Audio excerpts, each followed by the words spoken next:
j'aimerais vous parler du paradigme qui prévaut pour aujourd'hui voir et déterminer ce qu'il est souhaitable de faire pour améliorer énergétiquement nos habitats.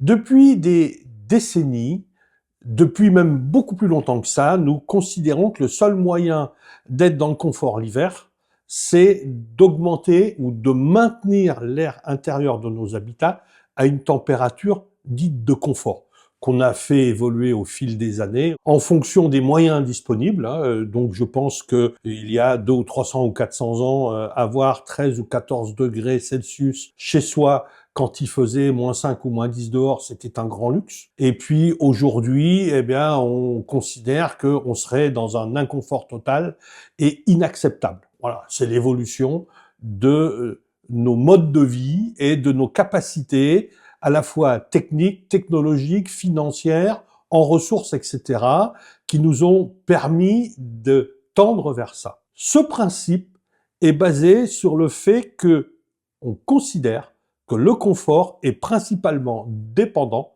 de la température de l'air ambiant dans lequel nous nous situons.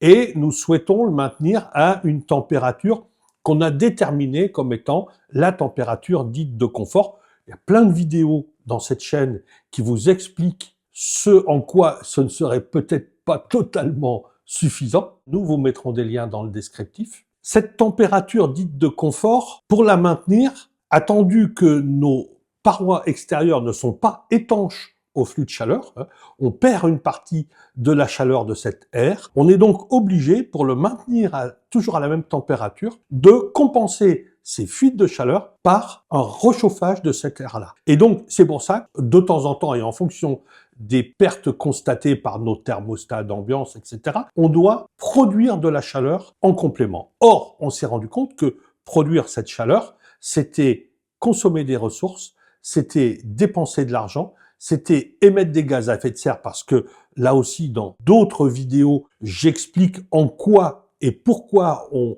a tendu vers la consommation de ressources fossiles. Et donc, à partir du moment où on tape dans ces ressources-là, on émet des gaz à effet de serre, c'est-à-dire qu'on relâche dans l'atmosphère du carbone qui a été piégé il y a des millions d'années. Ce faisant, on bouleverse le climat et on se retrouve avec des difficultés qui sont de plus en plus grandes, notamment de ce qu'on appelle le dérèglement climatique.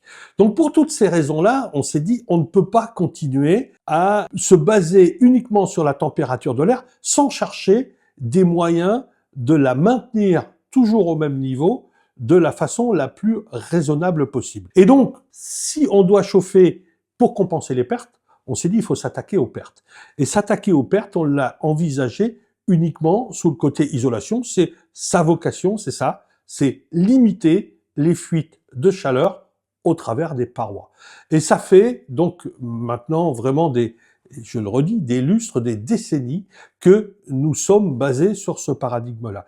Et ce que j'aimerais faire maintenant, là, dans les quelques vidéos qui vont suivre, c'est justement expliquer en quoi il y a d'autres voies possibles. Cette voie-là en est une, mais de là à ne s'appuyer que sur elle, c'est probablement quelque chose qu'il faut qu'on oublie.